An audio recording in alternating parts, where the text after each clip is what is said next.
Let me ask you a few questions about this now. And that's really to look at this concept of cognitive hunger versus cognitive locking. So you talk about cognitive hunger. So what is it, Peter? Give us an overview of what we mean by cognitive hunger, please.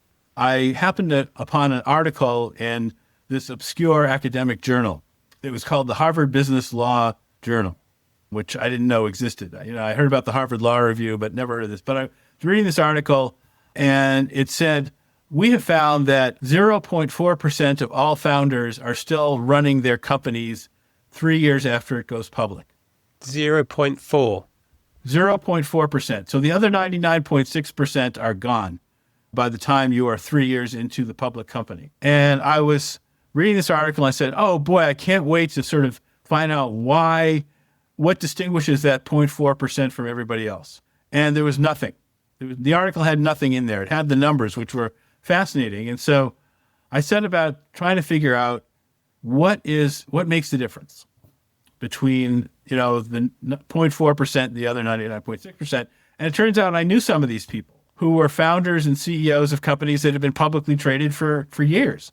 And they were really successful. And so I started interviewing them. I interviewed about 30 of them. And then I started to see a commonality, which was that they never stop learning. They are always trying to learn new things. They started off the company before it had a product. They had no employees. And now they are learning how to run a public company, how to talk to investors, how to deal with the financial statements and reporting and legal requirements and all that stuff. And they're still learning, and the company is still growing, and it's still successful. This is a very rare human being. And what is it about these people? And it turns out that it's this thing where they just have this tremendous amount of some kind of intellectual humility. I wouldn't call them, there's a certain amount of self-confidence, but they are also willing to admit that they don't know something. And this is, by the way, on my list of things in my last lecture, this is another thing, which is, as a person who was in school and you're always supposed to know all the answers, I was always afraid to not know something. I wouldn't do well on the test if I didn't know something. The whole, academic system is set up so that you'll know all the answers and you'll write them out correctly on the test. But this is something that I found really interesting, is that they are willing to admit that they don't know. They're not going to bluff. They're not going to pretend they know something they don't know. They're just going to say, I don't know. And, maybe have an idea about how they're going to get an answer. But to me, that's like very, very important, because I think leaders are afraid to appear vulnerable in front of other people.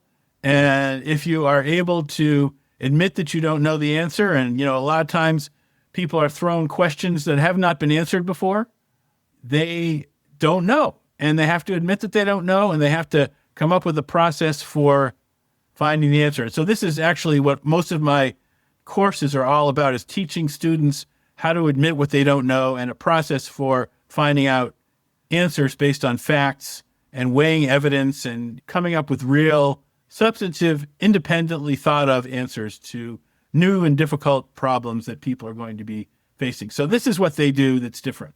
And it manifests itself in 5 specific business processes, ranging from making sure your business is solving the right problem to training your successor as CEO so that you can sustain the company after you depart the CEO role.